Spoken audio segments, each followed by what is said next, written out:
Hello madam नमस्कार। हाँ नमस्कार। मैडम से सौम्य बाबू को फोन करले कहले हमें 10% काटिची बोली। से कौन दे देलानी ना कौन? नाइ देइना आदि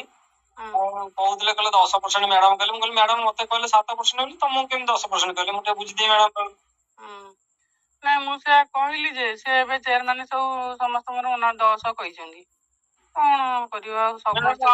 देखंतु हम कहले जहा काम करिया त हम सेमति भलो करी पूरा कल पैसा देखुछन आपण केते खर्च होला आ जति न पाइ कुछ हम करि के कोन पाइले कहले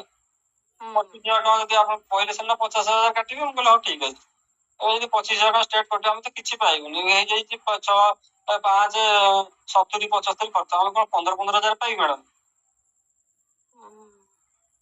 गोटे 7.5 लाख टका काम लोक कहले कोन ना बाकी समस्त 7.5 लाख काम आ पाइला बेले आमे पाइबु तार 15 मोर 15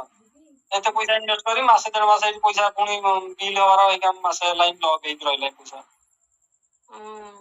आपण निजे चिंता करंतु देखंतु कोन हो आपण तान कोइकरी या कहंतु भलो काम होय 7% जे करंतु मैडम रिक्वेस्ट है आ कला किछि पाइबु